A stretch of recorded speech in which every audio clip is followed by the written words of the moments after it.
Ito na nga.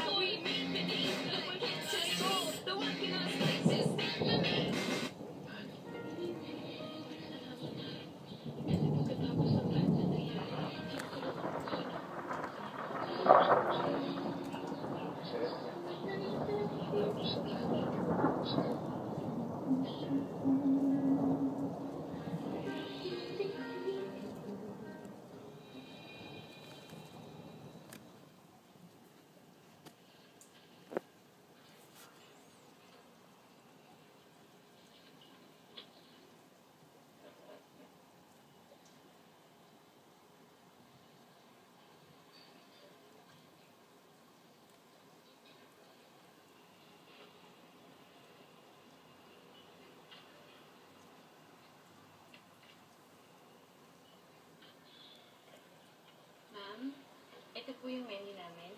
Sarah! Ako si LV. Yung biyanan mo. Nanay ni Paul. Kapag ka nila. Nahanap ka nila. Walang masamang nangyari sa'yo, no? Hindi nga po nahanap po ka ni Paul. Eh, si Macy, kumusta na? Okay naman po.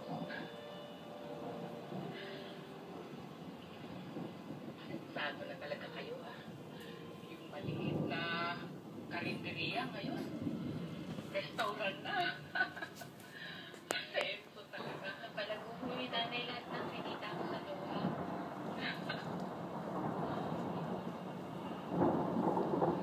Galang dyan, ha? Nay! Anong ginagawa mo dito? Oh, wala. Nangangamusta lang. Oh, kumusta na? Nagkakamustahan na ba tayo ngayon? Kasi nung huli tayo nagkita, hindi ba, dinedemanda mo ko? Oh, Belen, tagal na yun. Kalimutan na natin yun. Ang mahalaga, ligtas na si Sarah. Teka, yung apo ko, kumusta na? Si Macy. Okay na okay si Macy. Hindi namin pinababayaan. Halata naman eh. Sensado na talaga kayo. Alam mo, masaya ako. Masayang-masaya ako.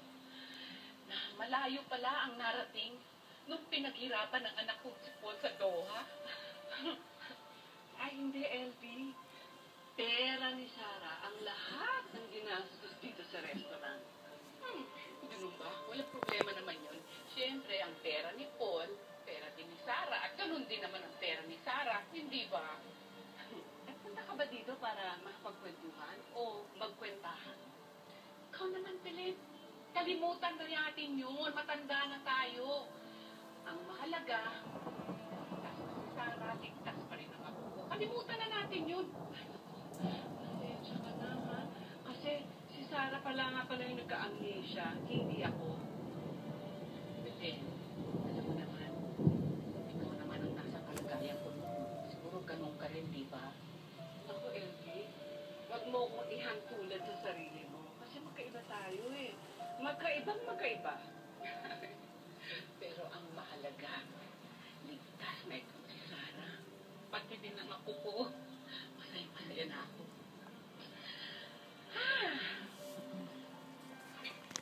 Kamusta ang batikulon mo rito? At ang picture? Isang order na? Samahan mo na rin ang soft drink. Ako. Yun naman ako na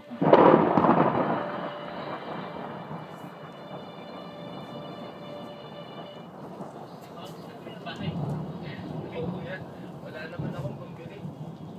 Eh, pasensya na ha. Malaki ba kita rin dyan? Depende. Kung masipag ka, malaki kita yung solusyon. Bakit naman naghahanap kayo? Palagi naman may naghahanap eh. Interesado ko ba? Siyempre, para madagdag ng kita, may anak na kasi ako. Sige, i-refer kita. Anong number mo? Sige, Ako po ang ina ng bata. Malinaw ang usapan namin ng mag-aangko na ibabalik niya yung anak sa mga magulang ko. Pero hindi yun ang nangyari eh. Kaya gusto ko magdemanda. Gusto ko makulong yung babae yun. Pwede ka naman magdemanda